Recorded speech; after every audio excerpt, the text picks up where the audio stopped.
Hey guys, so I am going to show you how to make your faux fur pom-pom. So to do that, you just need your piece of fur, you need your polyfiber stuffing, your needle, and a strong piece of thread. You can use a cording. We use embroidery floss thread for ours. You just need something that's going to be good and strong. So to start with, you just thread your needle. Sometimes this takes a few tries.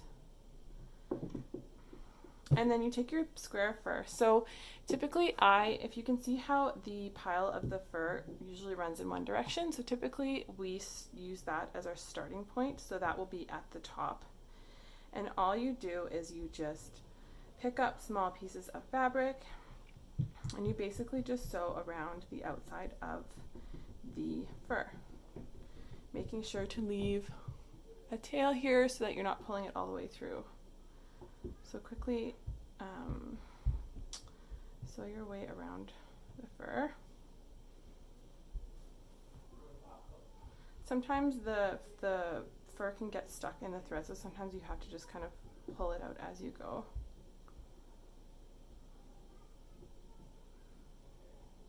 So I typically don't leave more than like a centimeter in between each stitch.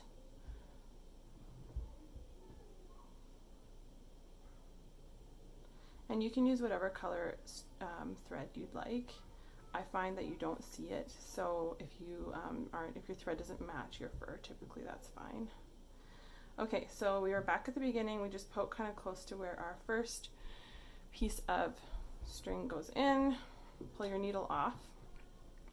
So at this point, you are going to pull the strings tight, and you want to pull them so that they're relatively even in length.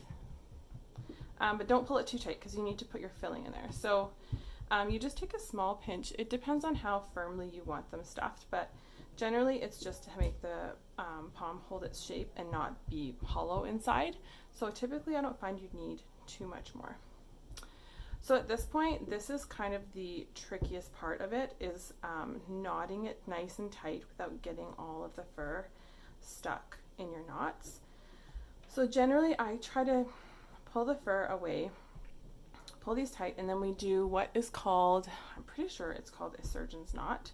So you take your two strings, and typically a normal knot you'd loop it under once. Well, we do it 2-3 times total. And then when you're pulling it tight, you want to make sure this area is going to be clear of as much fur as possible, and then you can pull it nice and tight. It's never going to be completely tight, but that's good and tight. Like, I cannot get my finger in there. And the nice thing about that type of knot is it will stay tight, so you don't have to like hold your finger down to keep your knot nice and tight. It'll stay tight. And so we're going to knot it, do a regular knot on top of that one. You can see that it's already kind of gotten a bit lost in the fur. As long as little as possible is in the way, it'll work out fine.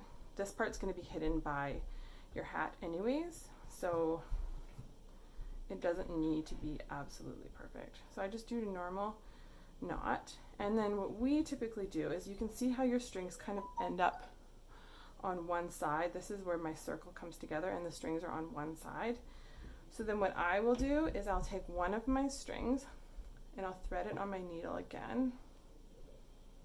Oh, there, my phone's going off in the background.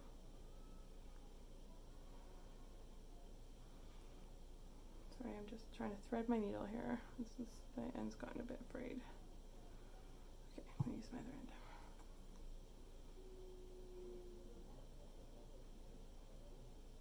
Okay. Oh, almost. Sometimes you gotta wet your string a little bit just to get it through. Okay. So then what I'll do is I'll take one of the two strings and I'll just poke it through the base of the pom out the other side. And then if you find that you weren't able to tie your pom-pom up as tight as you would like, and there's too much of a hole right here, then what you can do is loop this string through.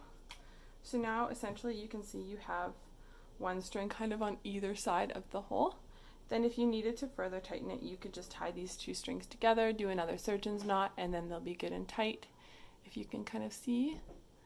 But otherwise, you are good to go. That's your finished pom-pom.